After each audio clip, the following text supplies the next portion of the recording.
গরমে যখন প্রাণ যায় যায় অবস্থা, তখন যখন আমরা সবাই হালকা পাতলা সুতি কাপড় পরতে ব্যস্ত, সেই সময়ই আমাদের গোপাল সোনাদেরও কিন্তু গরম লাগে।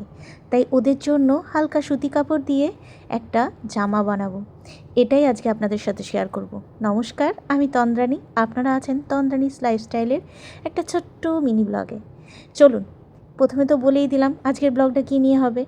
তো সেই অনুযায়ী এই যে বাড়িতে থাকা একটি নতুন বস্ত্রের থেকে অল্পখানি কেটে বাদ দিতে হয়েছিল, আর সেই অংশটাই আজকে আমি, এটি কিন্তু নতুন বস্ত্র, তো এই অংশটা থেকেই আমি আজকে আমার বাড়ির যে গোপাল ঠাকুর আছে ওর জন্য একটি সুতির জামা তৈরি করব।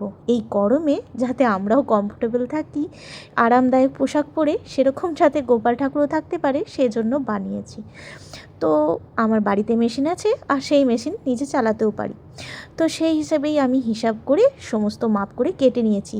কাটিংয়ের মাপগুলো সব দেখিয়েছি, আপনাদের যদি ইচ্ছা হয় আপনারা আমার এইটা দেখে অনুসারে একইভাবে করতে পারেন।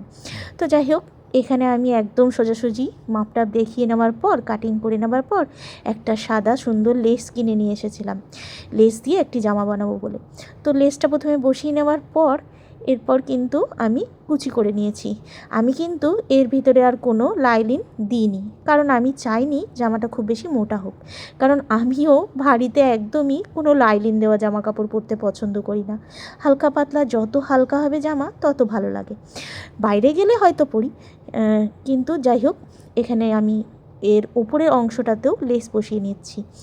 আর প্রথমে তো কুচি দিয়ে ঘেরটা বানিয়ে নিলাম, আর তারপর এই অংশটা বানাচ্ছি। এটা কিন্তু ওই বুকের কাছে থাকবে।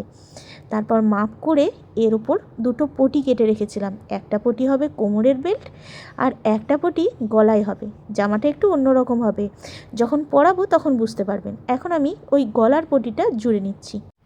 সাইডে একটা আওয়াজ আসছে বাতাসের, ওই যেহেতু এখন গরমকাল তো ফ্যান চলছে, তার জন্যই ফ্যানটা স্লো আছে, তবুও সেই শব্দটা কিন্তু আসছে দূর থেকে। যাই হোক, ওটা একটু ইগনোর করবেন।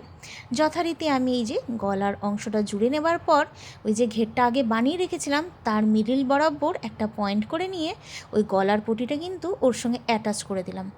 এরপর এই অ্যাটাচটা করার পর এটাকেও সুন্দর করে পটি দিয়ে বেঁধে দেব। এই যে আরেকটা পটি কেটে রেখেছিলাম, আর এটাই কোমরে যাবে। তো এই কোমর পটিটা জুড়ে দেওয়ার পরই তারপর আপনাদের আমি দেখাবো যে কীরকম জিনিসটা হচ্ছে। কথা বলতে বলতে অনেকটা সেলাইও করে ফেলেছি। আর আমার জানেন তো এরকম ছোটোখাটো গোপালের জামা নিজে হাতে বানাতে খুব ভালো লাগে। বেশ অনেকগুলো বানিয়েছি, কিন্তু কোনো দিন কখনো ভিডিও করে ওঠা হয়নি। আজকে ভাবলাম এটা আপনাদের সাথে শেয়ার করি। ছোট্ট একটা ব্লগও হয়ে গেল, আর আপনাদের সাথে এটা শেয়ারও করা হয়ে গেল।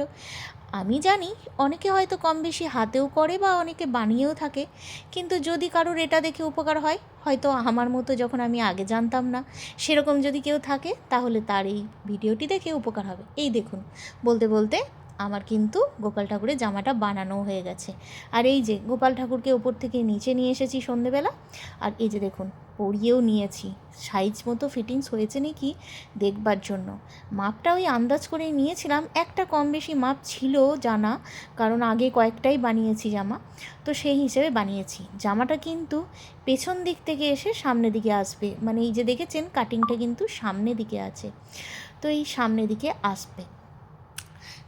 পরার ডিজাইনটা কিন্তু এরকম, গলাটা আগে পরিয়ে নিতে হবে, তারপর পিছন দিক থেকে ঘুরে আসবে ঘেরটা, আর ঠিক এইভাবে দেখতে লাগবে।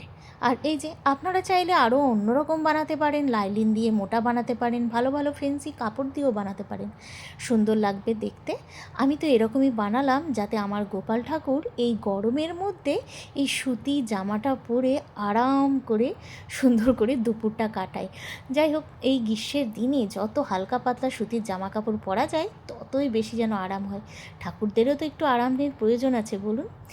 এই তো আজকে আমার এই ছোট্ট মিনি ব্লগটা আপনাদের কেমন লাগলো জানাবেন অবশ্যই কমেন্টের মাধ্যমে। দেখা হচ্ছে খুব তাড়াতাড়ি নতুন ভিডিওর সাথে। এইটুকুই আজকে থাকলো আজকের ব্লগটা। গোপাল ঠাকুরের জামা নিয়েই আজকের ব্লগটা তৈরি করেছিলাম। টাটা।